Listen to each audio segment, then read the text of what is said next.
Welcome back, parents, and thank you for joining us for the last section of our Tools for Parents seminar. Throughout the course of the videos, you've noticed that I have often referred to the packet that you have.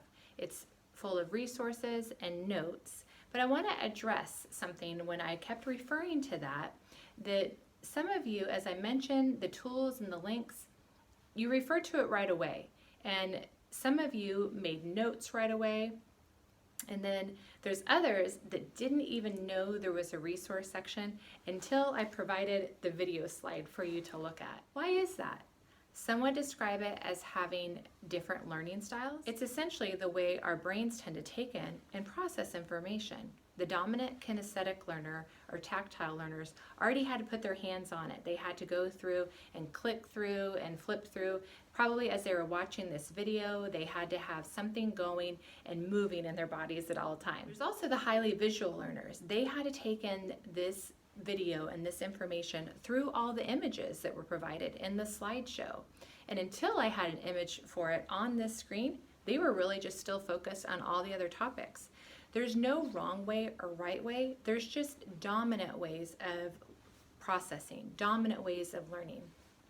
And as a parent in the homeschooling community, the term learning styles has become very common, very familiar to me. We know that our children benefit from learning in their dominant learning style, but should be also challenged to complete tasks and projects that are outside their dominant learning style.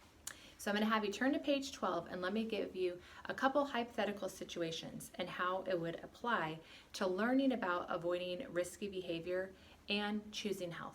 So imagine that your child is highly visual, and some of you can really relate to this. It means that they need pictures. When you tell them something, you would often need to pause because you can almost see them processing and forming the image in their minds. They like to see things in order to understand how something works. And in class, they are learning not just about the reproductive system, but also about protected sex. So depending on the grade and the school district that your child is in, they would also learn in detail about vaginal, anal, and oral sex and using condoms for that. Because your highly visual child often would comment to you about movies or TV shows that they watched, and they typically describe a school day to you in the pictures of the day, then if they're telling you about hearing descriptions of protected sex, and I get it, probably not voluntarily, but hopefully you're asking them as they're going through and learning about sex education, and do that in that car ride. That's a great opportunity for it. This gives you the open door to tell them or remind them about condoms being only a potential way to prevent STDs. You can also remind them that a condom or any other type of chemical birth control like the pill does nothing to protect their brain from the pair bonding and trust breaking issue that leads many teens to depression or suicide. Remind them of the picture of healthy sex. Here are the dangers with a highly visual learner in this example. They often take the pictures or videos that they learn from as authoritative or as truth. At school, they're given links and open access to learn through videos. Even though the links might seem to be educational, this is a slippery slope into viewing pornography. In fact, you can bet that your child will certainly see an increase of inappropriate ads that get past filters. And this is not even taking into account what would populate on their social media feeds. This is risky for any child, but will have a much greater impact on the dominantly visual learner. On the flip side, maybe your child is a highly auditory learner. This means that they process what they learn best when they get to talk about it. Sometimes this means talking about it to themselves in their minds and just kind of processing, or sometimes they need to process it and verbalize it out loud. Often listening to music while they're learning something, and because you give your dominantly auditory child the time to talk your ear off every day after school, you get the chance to ask them questions. And you can ask them things like, what do you think about what's being discussed in health ed class? And do you want to ask any other questions about what you've learned? In this processing session, your child gets to ask you questions about what they are learning.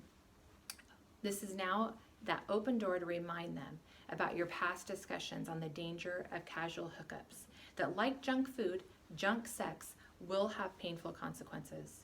My favorite thing with auditory processors is when they interrupt you and say, I know, and then you ask them what they know, and they can repeat verbatim what the last car conversation was about sex. This is how you know for sure they not just heard, but learned what you said. So here's the danger. The curriculum framework suggests student to student and teacher to student role playing. Even though it might seem helpful to talk through scenarios, when role playing a conversation about sex in a co-ed classroom or with their adult teacher, it can suddenly seem very real to a highly auditory child. This could blur healthy boundary lines for a child to be role playing about what safe sex measures to use or when to decide to have sex with someone that they're dating. After all, they are children.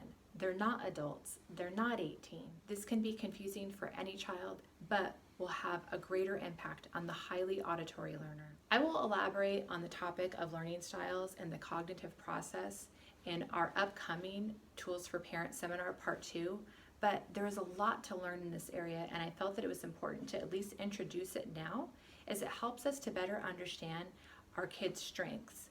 However, we also need to see the areas that they might be vulnerable with the information that they're taking in.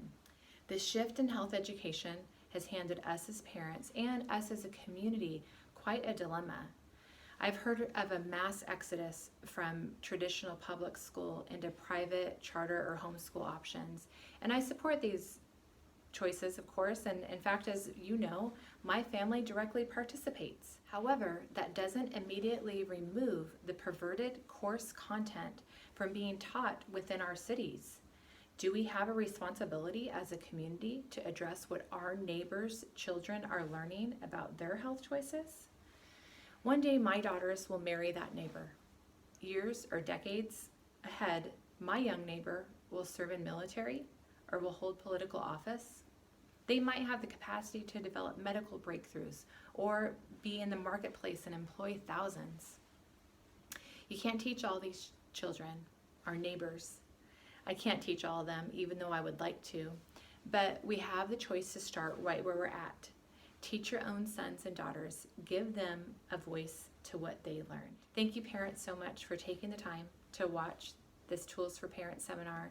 I understand that time is valuable, and I wanted to honor your time, and if you're interested, then you can click here and look at the courses that are available for your students. We hope that they'll be an asset to your family and that will help your student to walk on a path of understanding how to be healthy physically, emotionally, and to avoid risky behaviors. Thank you so much for joining us.